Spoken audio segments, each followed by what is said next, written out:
و مولانا محمد وعلی آلہ وصحبہ وبارک وسلم۔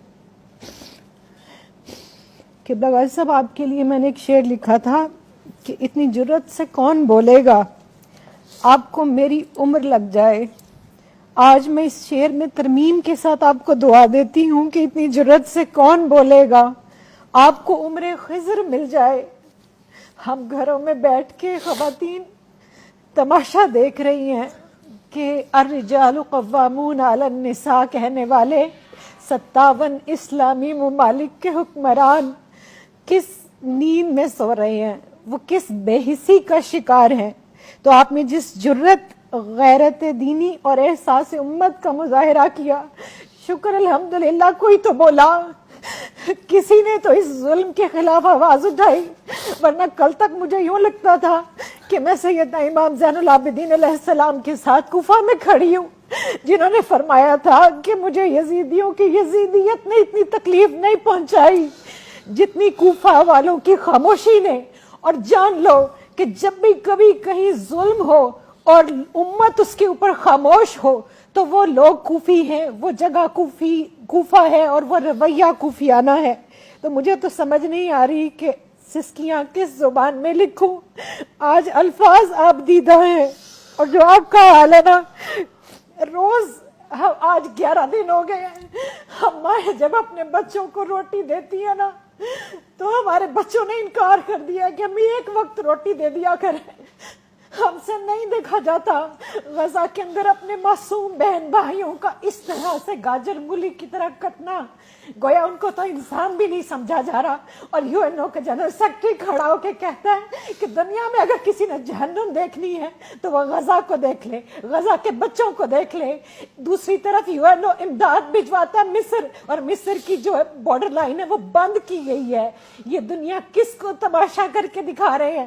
رسول کریم صلی اللہ علیہ وآلہ وسلم کی بارگاہ میں ایک استغاثہ آپ نے پیش کیا، میں ایک استغاثہ پیش کرتی ہوں کہ یا رسول اللہ، اور روز یہی کہتی ہوں اور نماز کے بعد کہ اے گنبد خضرا کے مکی میری مدد کر، یا پھر یہ بتا کون میرا تیرے سوا ہے۔ یا رسول اللہ، ہمارا کوئی نہیں آپ کے سوا۔ ہم اس دنیا میں تمام مردوں نے چوڑیاں پہن لی، غیرتیں اپنی بیچ چکے، اور آپ دیکھیے پاکستان کے اندر جس بے حسی کی آپ بات کر رہے ہیں، امراء سے لے کے عوام تک ان کے پروڈکٹس کو بھی اسی طرح خرید رہے ہیں، اور کوئی آواز بلند نہیں ہو رہی، کوئی بول نہیں رہا۔ اور قرآن کیا کہتا ہے؟ سورہ نساء کی آیت پیش کرنا چاہوں گی۔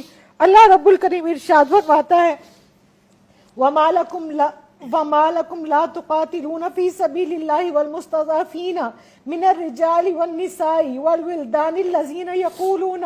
اور قبلہ غازی صاحب، جب میں یہاں پہنچتی ہوں میرا کلیجہ پھٹ جاتا ہے۔ اللہ فرماتا ہے رَبَّنَا أَخْرِجْنَا مِنْ هَذِهِ الْقَرْيَةِ الظَّالِمِ أَهْلُهَا وَاجْعَل لَّنَا مِن لَّدُنكَ وَلِيًّا وَاجْعَل لَّنَا مِن لَّدُنكَ نَصِيرًا۔ اور اللہ جھنجھوڑ کے پوچھتا ہے کہ اور تمہیں کیا ہو گیا ہے کہ تم اللہ کی راہ میں لڑتے نہیں؟ کمزور مردوں اور عورتوں اور بچوں کے لیے جو یہ دعا کر رہے ہیں کہ اے ہمارے رب، ہمیں اس بستی سے نکال جس کے لوگ ظالم ہیں، اور ہمیں اپنے پاس سے کوئی حمایتی دے دے، اور ہمیں اپنے پاس سے کوئی مددگار دے دے۔ اور سورہ توبہ کی آیت نمبر 14 میں اللہ تعالیٰ ارشاد فرماتا ہے کہ پھر تنبیہاً، کہ پھر تم انتظار کرو اس وقت کا کہ جب اللہ عذاب بھیجے۔ اگر تم اپنا مال پیارا ہے، آرام پیارا ہے، اپنی اولاد، اپنی بیوی بچے، اپنے گھوڑے، اپنے کاروبار، اپنی زندگیاں، اور ہم اسی جمود کا شکار ہیں، ہم اسی بے حسی کا شکار ہیں۔ اور آپ دیکھیے 57 اسلامی ممالک میں جتنے بھی مسلمان ملک ہیں ان کے اندر کاش کہ آج کوئی جو ہے وہ سلطان حمید اللہ جیسا ہوتا۔ ایک بیٹی نے پکارا تھا، وہ اتنا غیرت مند تھا کہ پھر فوج لے کر آیا اور اس نے پھر اس ظلم کا خاتمہ کیا۔ سلطان صلاح الدین ایوبی کو آپ دیکھ لیجئے، محسن باللہ دیکھیے، بغداد سے اٹھ کے روم کی اینٹ سے اینٹ بچا دی تھی ایک بچی کی خاطر، ایک عزت اور کی قبلہ خاطر۔ غازی صاحب، میں ایک عورت ہونے کے ناطے واسطہ دیتی ہوں، ہم عورتیں جو ہے نا یہ ظلم نہیں دیکھ سکتی، کیونکہ عورت کے جسم کے اندر ایک عضو ہے جس کو رحم کہا جاتا ہے۔ اللہ نے اپنے رحم کے ساتھ اس کو جوڑا ہے. میں اللہ کی عزت کی قسم کھا کے کہتی ہوں وہاں پر کٹنے والے بچے میرے بچے ہیں, وہاں پر کٹنے والی بیٹیاں میری بیٹیاں. ہم وہ نوزائیدہ بچے میں نے دیکھا, ایک اتنا سا بچہ, اتنا سا رحم مادر سے نکلا ہوا بچہ بھی. جینوسائیڈ کا یہ حال ہے, اسلام کشی نہیں مسلمانوں کی نسل کشی کی جا رہی ہے, اور ہم چپ کر کے کئی سال سے یہ تماشا کشمیر میں بھی دیکھ رہے ہیں, فلسطین میں بھی دیکھ رہے ہیں, برما میں بھی دیکھ رہے ہیں, انڈیا میں بھی دیکھ رہے ہیں, اور ہم نے کئی سال تک افغانستان میں بھی دیکھا. لیکن جب افغانیوں پر یہ وقت آیا تو پاکستان نے اپنا بارڈر کھولا. آج میں یہ ہاتھ جوڑ کے مصر کے حکمران سے کہتی ہوں کہ تم مانا کہ تم نصرانی ہو, لیکن تم وہی ہو. یاد کرو کہ جب تمہارا قافلہ آیا تھا نا تو میرے نبی رحمت صلی اللہ علیہ وآلہ وسلم نے تمہارے لیے مسجد نبوی کو کھول دیا تھا. خدا کے لیے ان کو انسان سمجھو, یہ انسان ہے, یہ انسانوں کی اولادیں ہیں, یہ ہمارے بچے ہیں. تم جانوروں سے پیار کرنے والے ہو نا, تم ہیومن رائٹس کی بات کرتے ہو نا, کس ہیومن رائٹ کی بات کرتے ہیں؟ کم از کم ان کو انسان سمجھ لے. اور یہ جو وہاں پر غزہ کے اندر اجتماعی قبریں بنائی جا رہی ہیں اور ان کو جو جلا وطن کیا جا رہا ہے, اصل میں تو یہ ان کا وطن تھا. وہ وطن چھوڑ کر کہاں جائیں؟ تو یا رسول اللہ انظر حالنا, میں تو اتنا ہی کہوں گی, یا حبیب اللہ اسمع قولنا.